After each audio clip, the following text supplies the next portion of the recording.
నమస్తే. తెలంగాణ రాష్ట్ర రాజకీయాల్లో అసలు ఎవరు ఊహించినటువంటి పరిణామం. ఎందుకంటే ఒకరు సిద్ధాంతపరంగా గెలుపోటములు సహజమే. రాజకీయంగా ఎటువంటి పరిస్థితులు ఉన్నప్పటికీ సిద్ధాంతాలను ముందు తీసుకొని వెళ్తున్నటువంటి పరిస్థితి నుంచి ఆ సిద్ధాంతాలను పక్కన పెట్టి ఈరోజు రాజకీయ అస్తిత్వం కోసమే, రాజకీయంగా ఉనికి చాటుకోవడం కోసం అన్నట్టుగా ఒక ప్రయత్నం చేస్తున్నట్టుగా పెద్ద ఎత్తున చర్చనీయాంశం అవుతుంది. అందులో భాగంగానే ఆర్ఎస్ ప్రవీణ్ కుమార్ బీఎస్పీ పార్టీకి సంబంధించిన రాష్ట్ర అధ్యక్షుడు ఏకంగా బీఆర్ఎస్ పార్టీతో పొత్తు పెట్టుకోవడం. గతంలో ఏ పార్టీ ఏ ప్రభుత్వం అయితే విభేదించి ఈ ప్రభుత్వం దొరల పాలన బాంఛన్ దొర అన్నట్టుగా సాగుతుందన్నట్టుగా విభేదించినటువంటి BSP party RS Praveen Kumar రోజు బీఆర్ఎస్ పార్టీతో పొత్తు పెట్టుకోవడం అనేది సర్వత్రా చర్చనీయాంశం అవుతుంది. ఈరోజు అధికారికంగా సీట్ల సర్దుబాటు విషయంలో కూడా ప్రకటించే అవకాశం ఉన్నట్టుగా ఇప్పటికే నిన్న అటు కేసీఆర్ కానీ ఆర్ఎస్ ప్రవీణ్ కుమార్ చెప్పే ప్రయత్నం చేశారు. మరి ఇప్పటికే బీఎస్పీ వర్గాలు చాలా మంది కూడా రాజీనామాల దిశగా కొనసాగుతున్నారు. దాంట్లో ముఖ్యంగా నిన్న ఆల్రెడీ వెంకటేష్ చౌహాన్ అని బీఎస్పీ పార్టీకి సంబంధించినటువంటి అధికార ప్రతినిధి రాజీనామా చేశారు. మరికొందరు కూడా ఇదే బాటలో, అసలు ఎవరు ఊహించే పరిణామం కాబట్టి ఒక్కసారిగా అందరూ కూడా ఆందోళన చెందుతున్న పరిస్థితి. మాట్లాడడం మనతో పాటుగా లైవ్ లో జాయిన్ అవుతున్నారు వెంకటేష్ చౌహాన్ గారు. నమస్తే అండి. నమస్తే, వినిపిస్తుందా? వాయిస్ వినిపిస్తుందా మీకు? హలో, నా వాయిస్ వినిపిస్తుందా వెంకటేష్ గారు? నా వాయిస్ ఓకే. వీడియో స్ట్రక్ అయింది మళ్ళీ మీరు కొంచెం రైట్ చెప్పండి. ఏంటి ఉన్న పరంగా ఒక్కసారిగా సిద్ధాంత పరంగా, అంటే రాజకీయాల్లో ఎన్ని ఒడిదుడుకులు ఎదుర్కొన్నప్పటికీ సిద్ధాంత పరంగా ముందుకు వెళ్తాం, బహుజనుల కోసం దళితుల కోసం మేము పనిచేస్తామని చెప్పినటువంటి బీఎస్పీ పార్టీ కాస్త బీఆర్ఎస్ తో పొత్తు పెట్టుకోవడానికి ఎట్లా చూస్తారు?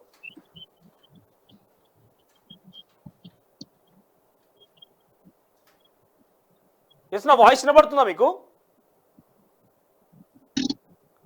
హలో, బహుజన్ సమాజ్ పార్టీ సిద్ధాంతము, బహుజన్ సమాజ్ పార్టీ తెలంగాణ. ఎస్ వినిపిస్తుందండి. లేట్ ఉంది శ్రీకాంత్. ఎస్ వినిపిస్తుంది. అవునా, సరే మాట్లాడండి. బీఆర్ఎస్ పార్టీతో బీఎస్పీ పొత్తు పెట్టుకోవడానికి ఎట్లా చూస్తారు మీరు?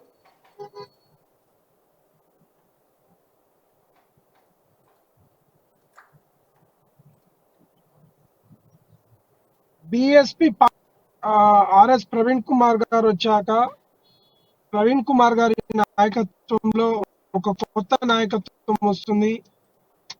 బహుజన్ సమాజ్ పార్టీ రాబోయే కాలంలో ఒక గొప్ప నాయకత్వాన్ని తయారు చేస్తుంది. ఒక నూతన జనరేషన్, ఒక యంగ్స్టర్స్ ఎంతో ఆశగా తెలంగాణ రాష్ట్రం ఉద్యమంలో పాల్గొన్నారు.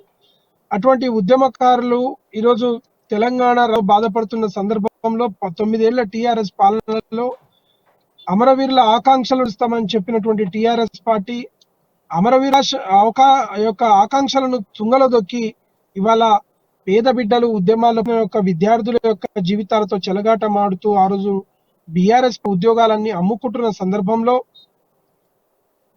తెలంగాణ రాష్ట్రంలో ఒక ఐపీఎస్ ఆఫీసర్ గా వచ్చినటువంటి ప్రవీణ్ కుమార్ సార్ వెంట నడవాలని ఆ రోజు మేము మా చదువులను పక్కకు పెట్టి మా జీవితాలను పణంగా పెట్టి వారితో ప్రయాణం చేయడం జరిగింది. కానీ ఈరోజు బీఆర్ఎస్ పార్టీ దొరలు ఈ దొర పీకుడేందిరో అని పాట పాడినటువంటి నాయకుడు ఇలా దొరలతో అనగానే మాకు ఎంతో బాధ కలుగుతా ఉన్నది. ఎందుకున్నా ఈ మాట అంటే, మరియమ్మ అనే ఒక డెత్ దళిత బిడ్డను చంపినప్పుడు ప్రశ్నించిన గొంతు, ఖమ్మంలో పేద రైతులకు బేడీలు వేసుకెళ్తున్న సందర్భంలో గొంతెత్తి మాట్లాడిన గొంతు, దళిత బంధు పేరిట, బీసీ బంధు పేరిట, గిరిజన బంధు పేరిట మోసం చేస్తా ఉన్న కేసీఆర్ ని ప్రశ్నించిన గొంతు, ఈరోజు కేసీఆర్ పక్కన నవ్వుకుంటా మాట్లాడుతూ ఉంటే మాకు చాలా ఆవేదన కలుగుతా ఉందండి. ఎందుకంటే ఒక గొప్ప ఆఫీసర్ వచ్చి తెలంగాణ రాష్ట్రంలో ఒక యువ ఆల్టర్నేట్ ప్రత్యామ్నాయ రాజకీయాలు చేస్తా ఉన్నారనే నమ్మకంతో మేము వచ్చాము. కానీ బీఆర్ఎస్ తో పొత్తు పెట్టుకోవడం అంటే అమరవీరుల ఆకాంక్షలను ఇవాళ నెరవేర్చని దొరల పాటను మనం ఓడమంటే ఒక భూస్వాములు, ఒక ఫ్యూడల్ క్యాపిటలిస్ట్ మెంటాలిటీ కలిగినటువంటి దుర్మార్గులతో మనం కలవడం అనేది చాలా బాధాకరమని నాకు ఆవేదన. కాబట్టే నేను రాజీనామా చేసిన. ఈరోజు ఒకటి అడుగుతా ఉన్నా, బహుజన్ సమాజ్ పార్టీ ఏ పార్టీతో పొత్తు పెట్టుకోదని చెప్పి ఆ రోజు చెప్పిర్రు. కానీ ఈరోజు బహుజన్ సమాజ్ పార్టీ దళితులు దొర ప్రజలు ఒకటే అనే ఒక లైన్ లో పోవడం అనేది ఇలా బాధాకరం. నుంచి బీఆర్ఎస్ పార్టీని విభేదించిన పార్టీగా బీఎస్పీ ముందు కొనసాగింది. మీలాంటి అనేక మంది యువకులు వచ్చారు, స్వేరోస్ టీం వచ్చింది. గురుకులలో గతంలో ఆయన కార్యదర్శిగా పనిచేసిన విద్యార్థులందరూ కూడా ఆయన ప్రచారం కోసం వచ్చారు. బీఎస్పీ పార్టీని ఈ ఎన్నికల్లో కొంత ప్రాతినిధ్యం వహించే విధంగా, కొంత ప్రాబల్యం కనబరిచే విధంగా ప్రయత్నం డెఫినెట్గా చేసింది. చాలా స్థానాల్లో పోటీ కూడా చేసింది. చాలా ఏమంటారు పవర్ఫుల్ లీడర్స్ని బరిలో నింపే ప్రయత్నం కూడా చేసింది. సో ఉన్న పలంగా బీఆర్ఎస్తో పార్టీతో పొత్తు పెట్టుకోవడం అంటే ఒక జాతీయ పార్టీగా బీఎస్పీ పార్టీ అంతర్గతంగా మన చర్చ జరిగిందా? అంటే ముందుగా మీలాంటి వాళ్ళకి ఏమైనా చర్చించిరా ఎప్పుడైనా? పార్టీలో బహిర్గతమైన చర్చ నిన్న పార్టీ కార్యాలయంలో జరిగిన మీటింగ్ లోనే కొంత డిస్కషన్ వచ్చింది. కానీ గతంలో అటువంటి చర్చ ఏం జరగలేదు. ఓకే. బహుజన్ సమాజ్ పార్టీ మొదటి నుంచి ఒంటరిగానే పోదాము, మన వర్గాలకు న్యాయం చేయాలంటే బీసీ, ఎస్సీ, ఎస్టీ, మైనారిటీలకు వారి యొక్క సమస్యల పట్ల మనం పోరాటం చేయాలి. ఆ ప్రజలను మనము కాపాడుకోవాల్సిన అవసరం ఉన్నది. ఈ దొరలతో పొత్తులు మనకు అవసరం లేదనే విషయమే మొదటి నుంచి మాట్లాడుకుంటూ వచ్చారు పార్టీలో. అంటే మొదటి నుంచి అంటే ఈ చర్చ ఎప్పుడు మొదలైంది? అంటే బీఎస్పీ బీఆర్ఎస్ పార్టీ కలిసి వెళ్ళాలని ఒక చర్చ ఎప్పుడు మొదలైంది పార్టీలో? ఎమ్మెల్యే ఎలక్షన్ కంటే ముందు బీఆర్ఎస్ పార్టీ ఎవరిని పట్టించుకునే పరిస్థితి లేదు. రెండోది బీఎస్పీ అటువంటి ఆలోచన కూడా చేయలేదు. ఓకే. ఆ రోజు పార్టీలో ఉన్న చాలా మంది అభిప్రాయం ఏంటంటే కాంగ్రెస్ తో పొత్తులో పోయి ఒక 4-5 సీట్లు తీసుకొని పోటీ చేయాలని చాలా మంది అభిప్రాయాన్ని వ్యక్తం చేశారు. ఓకే. ఓకే. కానీ ఎందుకో ప్రవీణ్ కుమార్ గారు కాంగ్రెస్ పట్ల పాజిటివ్ గా లేకుంటే, రెండోది పొత్తు విషయంలో ఎటువంటి చర్చలకు కూడా పోలేదు. ఓకే. సో అటువంటి పరిస్థితులలో ఇప్పుడు ఎంపీ ఎలక్షన్ లో టిఆర్ఎస్ పార్టీతో కలవడం అంటే మళ్ళీ బహుజన్ సమాజ్ పార్టీలో ఉన్నటువంటి సిద్ధాంతాన్ని నమ్ముకొని వచ్చినటువంటి నాయకులందరి జీవితాలతో చెలగాటం అన్నట్టే అవుతుంది. ఎందుకంటే ఎంతో ఆశతో మేమందరము మా చదువులను, మా జీవితాలను, కుటుంబాలను, మా సమయాన్ని, మా సంపదను అన్నిటినీ పక్కన పెట్టి ఒక నాయకుడిని నమ్ముకొని వస్తే ఈ రోజు ఏ నాయకుడు అయితే నమ్ముకున్నామో ఆ నాయకుడు ఇవాళ మళ్ళీ దొరల పక్షాన మేము అర్థం చేసుకోవాలనేది అర్థమైంది. వెంకటేష్ గారు, ఇక్కడ ప్రధానంగా చర్చ కొనసాగుతుంది ఏంటంటే ఈ చర్చ ఇప్పుడు బయటకు వచ్చింది కానీ రహస్య ఒప్పందం ఎప్పటి నుంచో ఉన్నది అని ఒక అనుమానం కూడా కొంతమంది వ్యక్తం చేస్తున్నారు. ఎందుకంటే ఇది రాజకీయంగా బీఎస్పీ పార్టీ అధికారంలోకి వస్తున్నారో అధికారం కోసమో, లేకుంటే కంపల్సరీగా ఎన్నికల్లో మేము ప్రభుత్వాన్ని ఏర్పాటు చేస్తామని ధీమా ఎప్పుడు కూడా అంత స్పష్టంగా వ్యక్తం చేయలేదు. ప్రజలు కూడా అంత ఆలోచన లేదు. కానీ డెఫినెట్గా సిద్ధాంత పరంగా ముందుకు వెళ్తామని ఒక ఆలోచనలో ఉండే. సో సిద్ధాంత పరంగా వెళ్తానటువంటి పార్టీ ఆ నాయకుడు కాస్త సడన్ గా చేరిపోవడం ఇప్పట్లో జరిగిన చర్చ ఏం కాదు. ఇది రహస్య ఒప్పందం ఎప్పటి నుంచో ఉందని ఒక అంచనా, కొన్ని వార్తా కథనాలు బయటకు వస్తున్నాయి, కొన్ని ప్రచారం జరుగుతుంది. సో ఆ దిశగా ఎప్పుడైనా కనిపించిందా మీకు ఆ మూవ్మెంట్ కానీ, లేకపోతే ఆ రహస్య ఒప్పందం ఏమైనా ఉన్నది అనే మాట వాస్తవమే అంటారా? గత 2 నెలల నుంచి ఎప్పుడైతే కేసీఆర్ గారు హాస్పిటల్లో ఉన్నారో అప్పుడు ప్రవీణ్ కుమార్ గారు పోయి కలిశారు. కలిసిన దాని తర్వాత ఈ చర్చ అనేది మొదలైన తర్వాత కొంత ఇంటర్నల్ గా ఇటువంటి డిస్కషన్ పార్టీ కార్యాలయంలో ఏం జరగకుండా ప్రవీణ్ కుమార్ గారు వ్యక్తిగతంగా అందరిని అడగడం, మనం పొత్తుకు పోతే ఎలా ఉంటది అనే ఆలోచన డిస్కషన్ లో ఉండడం అనేది జరిగింది. ఓకే.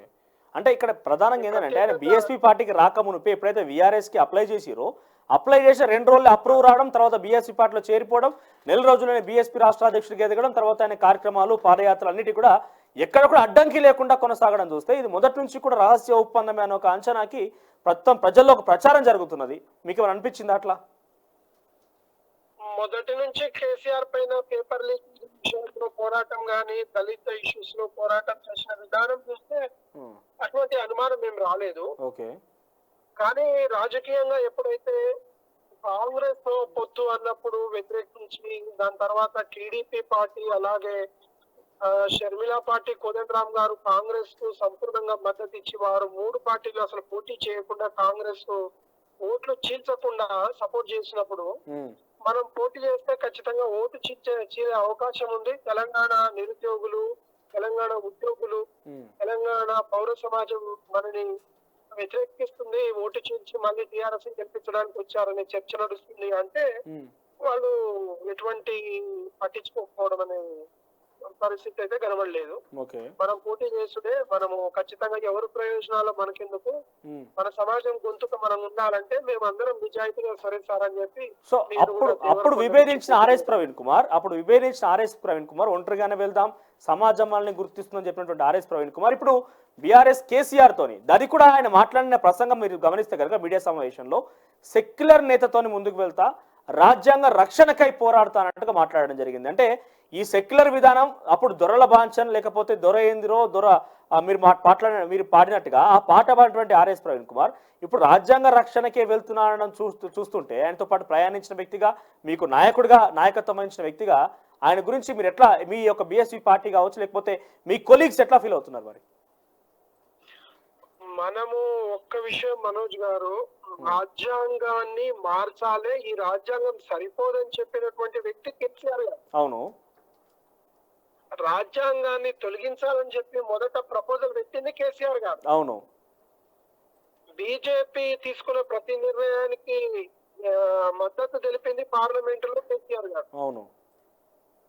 అటువంటి వ్యక్తిని మద్దతు బీజేపీకి తెలుపుకుంటా ఆయన రాజ్యాంగం రక్షించడానికి ఆయనతో కలుస్తున్నామంటే ఇంతకంటే మిరాకిల్ జోక్ ఇంకోటి ఉండదు. ఎందుకంటే రాజ్యాంగాన్ని కేసీఆర్ రక్షిస్తుందా? రేపు కాంగ్రెస్ కు బీజేపీకి ఒక 4 సీట్లు తక్కువ పడితే ఆయన బీజేపీతో ఉంటాడా, కాంగ్రెస్ తో ఉంటాడా? బీజేపీతో ఉంటాడు. అవును. మరి బీజేపీతో ఉండే వ్యక్తి బీజేపీ కుట్ర చేస్తుంది, మేము అందుకోసం ఆయన సెక్యులర్ భావజాలము ఆయనతో కలుస్తున్నాము అని మాట్లాడితే, సెక్యులర్ అనే పదానికి అర్థం ఉండదు. రాజ్యాంగం రాసిన బాబాసాహెబ్ బాధపడతారు. ఒక అంబేద్కర్ రైట్ గా నేను నమ్మినటువంటి సిద్ధాంతానికి, ఒక నాయకునికి నమ్మి మేము పార్టీలోకి పోతే కాంచీరామ్ గారి ఆలోచన విధానము, సిద్ధాంతము ఇవాళ పక్కదారి పడుతున్నది. డెఫినెట్ గా. ఎందుకంటున్నా ఈ మాట అంటే, అంబేద్కర్ రైట్ గా పోరాటాల నుంచి వచ్చిన బిడ్డగా నిజాం కళాశాలలో తెలంగాణ ఉద్యమంలో, సెంట్రల్ యూనివర్సిటీలో ఎంఏ ఎంఫిల్ పిహెచ్డి చేసి రోహిత్ వేముల అనే పేద దళిత బిడ్డను మనువాదంతో చంపేస్తే ఆ కొట్లాటలో చర్లపల్లి జైల్లో ఉన్న బిడ్డగా, గిరిజన శక్తి పెట్టి ట్రైబల్ రిజర్వేషన్, ట్రైబల్ యూనివర్సిటీ సాధించిన బిడ్డగా, ఇంత పోరాటం చేసిన బిడ్డగా నేను వారితో ప్రయాణం చేస్తే వారు ఈ రోజు బహుజన్ సమాజ్ పార్టీని రాత్రికి రాత్రి ఇచ్చేస్తే ఎట్లా అది కరెక్ట్ అవుతుందండి? పార్టీ యొక్క విధి విధానం, ఒక గొప్ప నాయకుడు వచ్చిండని ఆయన వ్యక్తిగతంగా నేనేం విమర్శిస్తలేను. వ్యక్తిగతంగా అందరం గౌరవిస్తాం. పేద బిడ్డలకు స్టడీ సర్కిళ్లలో సోషల్ చదువు చెప్పించిందనే కదా మేమందరం ఆయనతో ప్రయాణమైంది. కానీ ఈ రోజు కేసీఆర్ లాంటి ద్వారా మా జీవితాలతో ఆడుకొని దళితుల్ని అసలు నేరేళ్లలో దళితుల్ని చంపేసిర్రండి. ఇసుక లారీల కింద తొక్కి చంపిర్రు. మేరియమ్మ అనే లాకప్ డెత్ చాలా ఘోరం. ఖమ్మంలో రైతులది ఘోరం. దళిత బంధు పేరిట, బీసీ బంధు పేరిట, గిరిజన బంధు పేరిట ఆయన చేసిన మోసం మామూలు మోసం కాదు. తెలంగాణ ఉద్యోగాలు అమ్ముకున్న మోసం. ఇవాళ ఆయన లౌకికవాదం, రాజ్యాంగం రక్షిస్తాడు, తెలంగాణలో ప్రజాస్వామ్యం రక్షిస్తాడు అంటే గద్దరన్న గారిని ఆ రోజు ప్రగతి భవన్ ముందు 3 గంటలు మండేటి ఎండలో కూర్చోబెట్టిండు. లోపలి రాణిల గడీల పాలన అన్నాం మనం ఆ రోజు. గడీల పాలన, కుటుంబ పాలన, అవినీతి పాలన అని మాట్లాడినటువంటి సారు ఇవాళ దొరల రాజ్యము దళితులతో కలిసి సాధిస్తాము, మళ్ళీ బహుజన్ రాజ్యము దొరలతో కలిసి సాధిస్తామంటే, రాజ్యాంగం రక్షిస్తామంటే ఇంత హాస్యాస్పదంగా ఉందండి. అన్ని బాధపడుకుంటా చెప్పడం తప్ప వేరే మార్గం లేకుండా అయిపోయింది. అంటే రాజకీయ అస్తిత్వం కోసమేనా, లేకపోతే ఇప్పుడు మీరు వెంకటేష్ చౌహాన్ గారు మీరు గతంలో కూడా సిద్ధాంతాల పరంగా ముందుకు వెళ్తాం? ఎందుకంటే ఆర్ఎస్ ప్రవీణ్ కుమార్ రాకమునుపు కూడా 119 నియోజకవర్గాలు, దాదాపుగా అన్ని నియోజకవర్గాల నుంచి సుమారుగా బీఎస్పీ బరిలో ఉన్నది. అది టికెట్ అవసరాల కోసం వచ్చిన వాళ్ళ, లేకపోతే పోటీ చేసిన వాళ్ళ, సిద్ధాంత పరంగా వెళ్ళిన వాళ్ళ నడుస్తూ కొనసాగింది. కానీ ఆర్ఎస్ ప్రవీణ్ కుమార్ రాగానే బీఎస్పీకి కొత్త ఉత్సాహం, కొత్త ఊపిరి వచ్చినట్టుగా అయింది. సో ఆయన మొదట్లో కూడా నాకు సిద్ధాంతాల పరంగానే వెళ్తా, బహుజనవాదం, రాజ్యాధికారం, దళిత బిడ్డల యొక్క ఆత్మగౌరవం, గిరిజన యొక్క ఆత్మగౌరవం అనే పేరుతో ముందుకెళ్ళినటువంటి ఆర్ఎస్ ప్రవీణ్ కుమార్ ఇప్పుడు రాజకీయ అస్తిత్వం కోసం ముందుకెళ్తున్నా అనుకోవాలా, ఎట్లా అనుకోవాలి? అది 100% 100% ఇలా నాగర్ కర్నూలు ఒక్క సీటు కోసమే పొత్తుకు పోయిరండి. ఓకే. అది ఒక్క సీటు కోసం పొత్తుకు పోవడం అంటే చాలా బాధాకరం. ఎందుకంటే ఇవాళ టిఆర్ఎస్ పార్టీ చచ్చిపోతుంది. టిఆర్ఎస్ పార్టీ లేదు తెలంగాణలో. టిఆర్ఎస్ పార్టీ క్లోజ్ అవుతుందనే విషయం అందరికి తెలిసిపోయింది. టిఆర్ఎస్ కు గతంతరం లేని పరిస్థితుల్లో మేము దళితుల పక్షాన ఉన్నామని చెప్పి దళిత ఓటు బ్యాంకు కోసము ఏదో సింపతి కోసము ఓడిపోయే టికెట్లు వాళ్ళకు క్యాండిడేటే లేడు నాగర్ కర్నూలు టిఆర్ఎస్ పార్టీ. అవును. సో అటువంటి పరిస్థితులలో వాళ్లకు సీట్ ఇచ్చి వాళ్ళ కావాలని ఈ రకంగా చేయడం అనేది బాధాకరం. ఒకటి మాత్రం క్లియర్ గా చెప్తున్నానండి, యువతరం అనేది మళ్ళీ ఆర్ఎస్పీ గారి వెంట నడిచే క్రమంలో ఇవాళ దొరలతో పోవడం వల్ల యువతరం అంతా ఆయన నుంచి దూరం అవుతుందండి. హలో ఉద్యమంలో ఆ రోజు పేపర్ లీకేజ్ ఉద్యమంలో మాట్లాడి ఏదైతే అది హలో విషయాన్ని మీకు తెలియజేస్తాను. రైట్. అంటే ఇప్పుడు చాలా మంది ఆయనతో పాటు నడిచిన వాళ్ళంతా ఇప్పుడు మీలాగా రాజీనామా చేసిన వాళ్ళు ఉన్నారు, కొంతమంది విభేదిస్తున్న వాళ్ళు ఉన్నారు. సో భవిష్యత్ కార్యాచరణ ఏంటి మరి? బీఎస్పీ పార్టీ అని అంటే ప్రస్తుతం ఆయన చేతిలో ఆయన అధ్యక్షుడే కొనసాగుతున్నారు. ఆయన అంతర్గతంగా ఏం చర్చకు తీసుకోకుండా వ్యక్తిగతంగా మాట్లాడే నిర్ణయం తీసుకున్నారట్టుగా మీరు చెప్తున్నారు. కాబట్టి మీలాంటి వాళ్ళ భవిష్యత్ కార్యాచరణ ఏంటి, ఏముండబోతుంది మరి? అంటే సిద్ధాంతపరంగా బీఎస్పీ నుంచి ఆయన యొక్క సిద్ధాంతాన్ని పక్కన పెట్టి రాజకీయం కోసం పోయిండన్న ఒక నేపథ్యంలో సో ఏ రకంగా ఉండబోతుంది మీ భవిష్యత్ కార్యాచరణ ఏంటి? హలో హలో వెంకటేష్ గారు, హలో. సో కాస్త టెక్నికల్ సమస్య వచ్చింది మరి మరోసారి కూడా. సో ఓవరాల్గా చెప్పాలంటే ఎవరు ఊహించినటువంటి ఘటన ఇదంతా కూడా. సో ఎప్పుడు కూడా చర్చకు రాలేదు, ఎవరు ఊహించినటువంటి ఘటన. సో గతంలో కూడా ఇందాక వెంకటేష్ గారు చెప్తున్నట్టుగా ఆయన ఆ పార్టీకి సంబంధించి అధికార ప్రతినిధి హెచ్సియులో ఆయన పిహెచ్డి పూర్తి చేశారు. ఇందాక చెప్తున్నట్టుగా రోహిత్ వేముల ఇష్యూలో కూడా ఆయన కొంతకాలంగా పోరాడి చెర్లపల్లి జైలు జీవితం అనుభవించారు. ఉద్యమంలో కావచ్చు రకరకాలుగా. సో తన యొక్క తీవ్ర ప్రస్థానం అయితే ఉన్నది, చాలా అంటే ఒక ఉద్యమ యువ నాయకుడిగా అయితే ప్రస్థానం అయితే ఉన్నది. సో ఆయన ఎటువంటి వ్యక్తి అందరూ కూడా రాజీనామాల పర్వంతం తెరలేపుతున్నారు బీఎస్పీ పార్టీ నుంచి అంటే సిద్ధాంతపరంగా పుట్టినటువంటి పార్టీ బీఎస్పీ పార్టీ.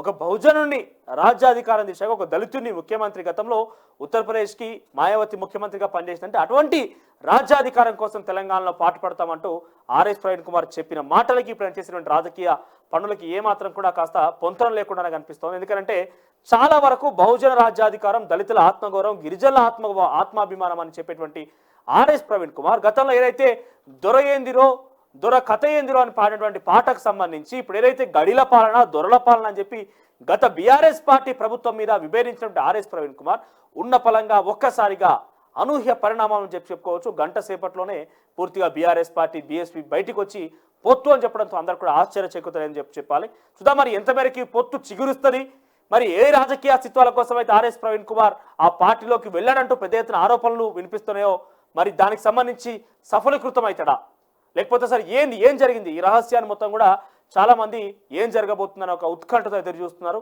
మరి ఈరోజు అధికారిక ప్రకటన కూడా వచ్చే అవకాశం ఉంది సీట్ల సర్దుబాటు గురించి. సో దాదాపుగా నాగర్ కర్నూలు సీటు ఒకటి మాత్రమే బీఎస్పీకి వచ్చే అవకాశం, దాంట్లో కూడా ఆర్ఎస్ ప్రవీణ్ కుమార్ బరిలో తిరిగే అవకాశం ఉంది. చూద్దాం మరి ఏం జరగబోతుంది, రాజకీయంగా ఎటువంటి మార్పులు చేర్పు ఉండబోతున్నాయి, మరి బీఎస్పీ రాజీనామా చేసిన నాయకుల యొక్క భవిష్యత్ కార్యాచరణ ఏంటి, మరి కాంచీరామ్ ఆశయాలేవి, అంబేద్కర్ యొక్క ఆశయ విధానం ఏంటి, రాజ్యాంగం ఏంటి, ఇవన్నిటి విషయంలో ఆర్ఎస్ ప్రవీణ్ కుమార్ ఎటువంటి విషయాలు చెప్పబోతున్నారు, రేపటి నుంచి మరి ఈ పార్టీని ఏ రకంగా బహుజన, దళిత, గిరిజన వర్గాలు ఏ రకంగా నమ్ముతాయో మాత్రం చూడాల్సిన అవసరం అయితే